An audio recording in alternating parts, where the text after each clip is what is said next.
વડોદરા શહેરના Panigate police station ખાતે એક મહિલાએ પોતાની એક્ટિવા ચોરી થઈ હોવાની ફરિયાદ નોંધાવી હતી, જેથી પોલીસે કલાકોમાં જ વાહન ચોરને ઝડપી પાડી વધુ કાર્યવાહી હાથ ધરી છે।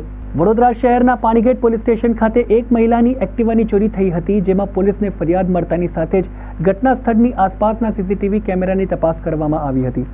આ દરમિયાન એક મહિલા બપોરના સમયે પોતાની સફેદ રંગની એક્ટિવા લઈ ઉમા 4 રસ્તા પાસે આવેલા સુવર્ણલક્ષ્મી એપાર્ટમેન્ટ ખાતે દહીં લેવા માટે આવે છે।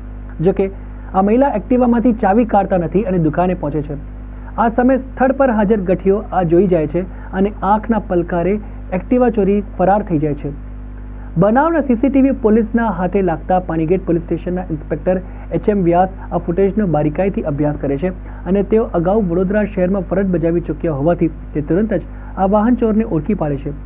વાહન ચોર ધર્મેશ ઉર્ફે બાબર અરવિંદભાઈ વસાવાની ઓળખ છતી થતાં તેની અટક કરી પૂછતાછ કરતા ગણતરીના જ કલાકોમાં એક્ટિવા ચોરીનો ભેદ પોલીસે ઉકેલી કાઢે છે। અત્રે ઉલ્લેખનીય છે કે ધર્મેશ ઉર્ફે બાબર સામે પાણીગેટ પોલીસ સ્ટેશનમાં વર્ષ 2017માં ફોન સ્નેચિંગના ગુનામાં પોલીસે ધરપકડ કરી છે।